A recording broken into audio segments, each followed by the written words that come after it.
Hey guys, today I'm going to talk about some of the differences between the GoPro Hero 8 Black, GoPro Hero 11 Black, and GoPro Hero 11 Black Mini. So the 8, I've had no problems with at all. I bought this off of a local website, still new in box for $400, and it's been great for me. Quality's been really good. It can do 4K, but I just run it on 1080p because it takes too long to transfer files or edit them. One thing I don't love is the buttons are a little hard to feel when you press them, um, compared to some of the new ones that I feel now. Sometimes I don't know if it's on or off when I have it on my helmet. I don't want to take the helmet off to see, but sometimes you have to. Has a rear screen, which works great.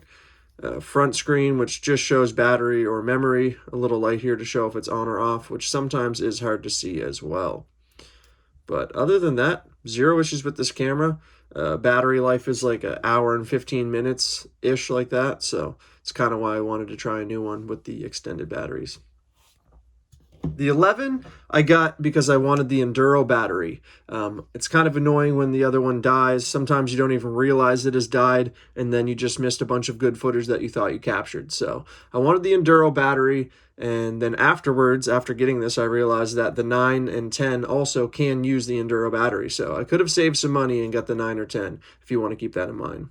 And they also both have the front screen right here, which shows video as well, which the 8 does not. And the back screen obviously works great. The buttons are way better. You can feel the buttons a lot more than the 8. I love that. The light up here is a lot brighter, so you can tell when it's on or off. I'm a fan all around. This camera can record in 4K, maybe even 5K plus. I don't know enough about that stuff, but I still run it in around 1080p. These ones don't go by K or 1080p. They go by highest quality, extended battery, and longest battery life. So I've been running it on the extended battery, and the quality and battery life have both been great for me.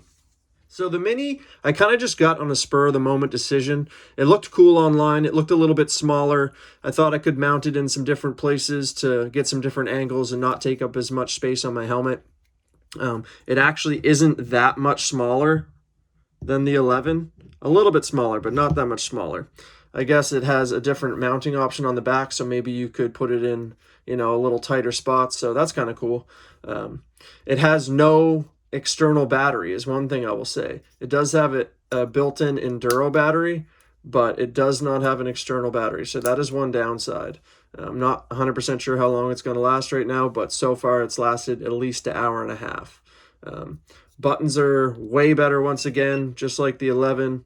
Has a very simple screen on the top, no screen on the front or back. You can just go through your stuff, but you pretty much do all of that on your phone anyways nowadays, so it's no big deal. So there's a problem that I don't think enough people are talking about, which is that Instagram, TikTok, maybe even Facebook or YouTube Shorts all use portrait view, whereas YouTube uses landscape view. So nowadays you have to record for both just so you can have content in both angles depending on where you want to use it and how you want to use it. So now you got to have two GoPros, which my plan is to kind of, have two like that. Now you have both, but how do you mount them? So my goal is to mount this. I always mount it on the side of my helmet. That seems to be the best view for me.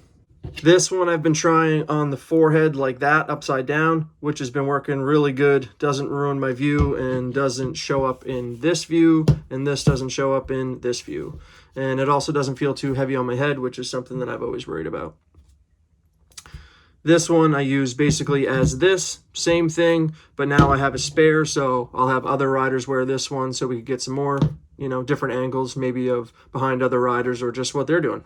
So as a recap, for most people, you really don't need more than an 8. The quality's awesome. It has every feature that the other ones have that I can think of.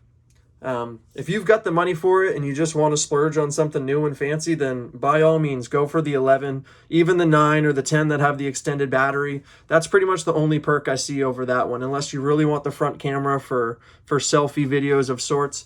I don't use it for that, so I'm not as worried. And the Mini is basically just the 11, but takes up less space. And the only downside to the Mini is that it doesn't have a replaceable battery. It only charges. If you want to see some more content from me, you can follow me on Instagram at SingleTrackSociety or check out my YouTube shorts.